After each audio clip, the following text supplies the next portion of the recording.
Yeah.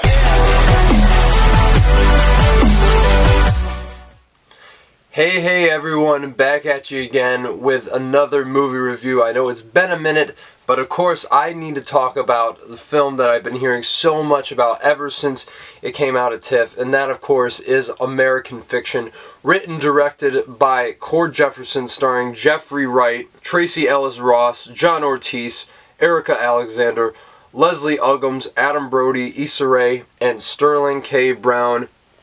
This is a adaptation of the novel Erasure, and this is, yet again, as I said, a film that I have been hearing nothing but great things about ever since TIFF. I unfortunately had to miss it due to, scheduling, and it was one of those things where it won the People's Choice Award, which I was really surprised, especially considering Alexander Payne's The Holdovers was there. That, I think, still is a much more crowd-pleasing film. But I thought that this was definitely a big indicator of its award chances, considering the People's Choice Award at TIFF. I'd say, I think 9 times out of 10 in the past 10 years went on to be nominated for the Academy Award for Best Picture. And I really think that this is the last movie I had to see that is going to make up that Best Picture lineup come Oscar nominations announcement Tuesday morning. And so I was really excited to see this, considering all the hype around it. And I certainly think that it is a very important satire. And I really do think it has a lot to say about artifice and the construction of it. More than anything, this is a very meta commentary on art and how it is perceived. The film is kind of like a narrative within a narrative.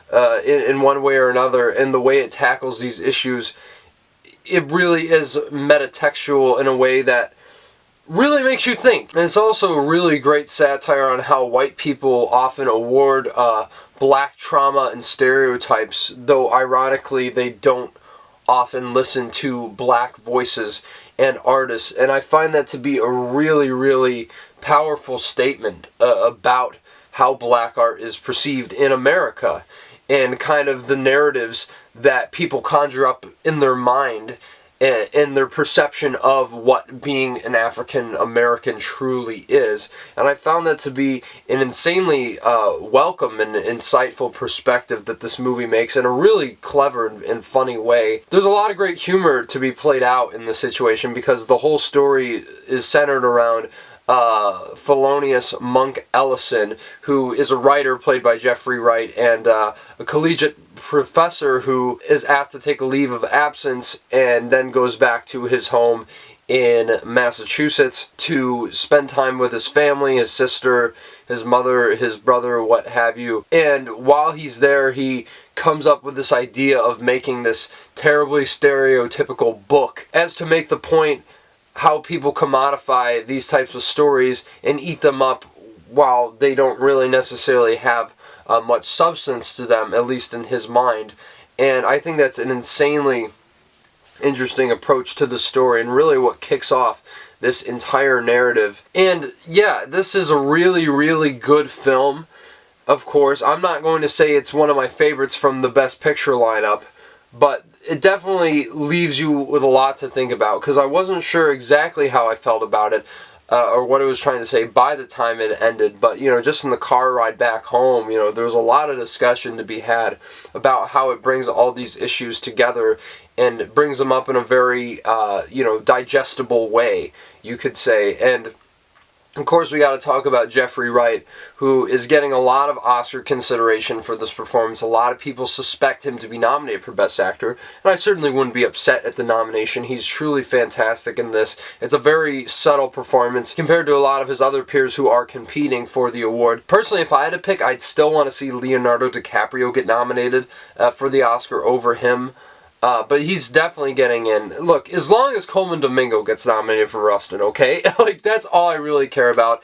And we'll see if the Academy agrees with that sentiment come Tuesday morning when the nominations are announced. But Jeffrey Wright definitely is deserving of an Oscar nomination after all these years of a really tremendous career. He seems like an incredibly brilliant and humble person, and the empathy he brings to this character is really important to the story, because as much as it is about all these issues, it's really about this guy, Monk, who is trying to reconnect with his family and trying to open up to, you know, everyone around him. Like, he has a relationship with the neighbor who's living by his mother's beach house, played by Erica Alexander, and I thought their relationship was really sweet, and just the interactions he has with all these people in his life really inform a lot of the decisions that he makes or that he doesn't make. And I think at its core, this film is a character study about this guy who's trying to learn how to open up. And although there is an emotional disconnect in that, you still empathize with him and really feel his pain in a lot of ways, and just how much of a genius this guy truly is, and just the fact that he writes this novel and you get all these people thinking he's like this wanted fugitive. It's a really funny plot point that they use to tell this story, and I think it says a lot, yet again, how white people react to black people in a lot of ways, and kind of perhaps the uncomfortability they may have in sometimes even occupying the same space, or yet again, just the way they interact with them in a way that's kind of off-putting. And, you know, it's yet again, it kind of reminds me of Get Out in that sense, and I'm not saying this is as good as Get Out, but it does make a parallel critique, I think, in that regard. And there's some really, really eye-opening moments that really make you think a lot about art and, you know, the packaging of it. What's better, to, you know, maintain artistic integrity or monetize something that sells to the market? And I think that's what's great with Issa Rae's character in this, who's another writer who writes this black novel that, you know, it's using all them S's, you know, and it's like playing into so many different stereotypes that we've seen time and time again throughout the history of American literature and media. And even though at first she may seem hilariously one note, there's a book reading that you've probably seen in the trailer if you've watched that for this film, and it is absolutely hysterical. I was laughing my ass off during that scene. But there's a conversation she has with Jeffrey Wright in the film when it's the two of them in a room together. And legitimately, it might be one of the most thought-provoking and incredible moments of 2023 in cinema. And I really think that is the scene that stuck with me the most. But even the interactions with his family, especially his brother, played by Sterling K. Brown, who is really great in this. I know he's been getting some Oscar buzz. I wouldn't see him getting nominated in a field this deep this year, but he really is phenomenal. And what he means to the story truly leaves an impact on Monk's arc and the rest of the narrative. I think Leslie Uggams is also really great as his mother, who he kind of has to become her caregiver throughout the course of the story. And just, there's so many like really subtle and meaningful character interactions between him and her, and of course her and Sterling K. Brown. So many things here there. And Tracy Ellis Ross, who's in the movie for a bit, I think is absolutely phenomenal. I honestly think the stuff between her and Jeffrey Wright is maybe my favorite part of the entire movie. I was absolutely loving all of that when it was taking place in the narrative. And also Myra Lucretia Taylor is the family's caregiver slash maid. Lorraine, oh my goodness, she is really the heart of this entire movie. The light she radiates and what she means to this entire family is so integral to understanding their dynamic. And she's just really the light that this movie needs. And I absolutely loved her performance in it above all else. And yet again, this film, I think, presents some really interesting character dynamics. I think it presents some really interesting ideas. But sometimes I think the melding of those two together, I wish there was a bit more of a balance, because it really is heavy on the family drama and sometimes not as much the satire. And I really had wished that they leaned a little bit into it. I don't know, maybe it was a sense of expectation. I expected something a little bit more crazier based on what the trailers were giving me. And I'm not saying that that's like, you know, false advertising or mismarketing, but I really kind of expected the story to be a bit more broader than it was. And this is a very, very down-to-earth, very realistic look at all these issues. But with that being said, I wish they had dived into the chaos of perhaps that whole angle a bit more, and I wish that there were more character interactions between these people, especially him and Erica Alexander, because I really thought her character was interesting, and yet again, I just don't think a lot of these points get a lot of development like they could have had this movie had an extra 5 to 10 minutes added onto it. I would have absolutely loved to see where Cord Jefferson could have taken the story.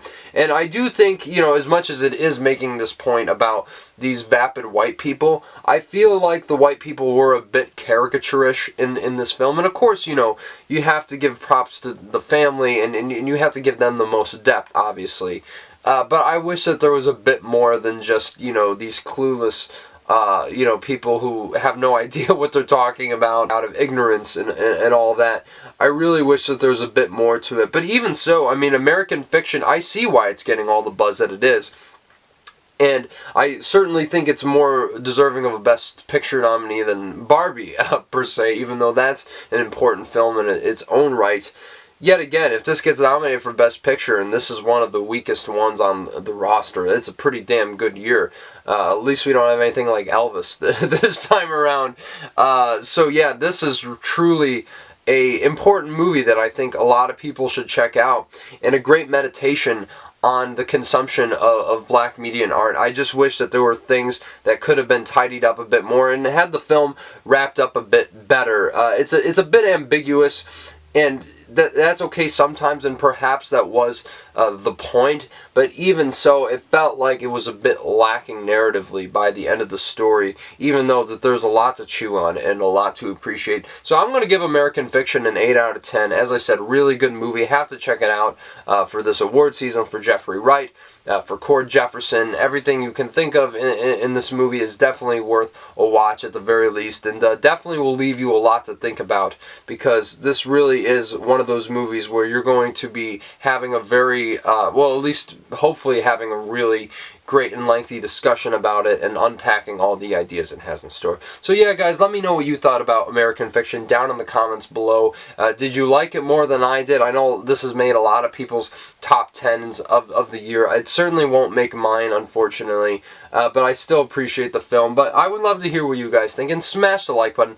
Subscribe to the channel if this is your first time here tuning in. Would love the support. And of course, this upcoming week there's going to be a lot of videos, especially with the Oscar nominations coming out right around the corner. As I mentioned, going to be getting into those. I might even do my video for my top 5 favorite albums of last year, so that should be coming soon. Let's just say that there's a lot to be excited for if you enjoy watching these videos. I certainly enjoy making them, even though it is quite a bit. I'm always here to give you guys my thoughts on things, and I hope you appreciate that, and I appreciate you for tuning in. So yeah, guys, until the next video, we'll talk soon and take it easy.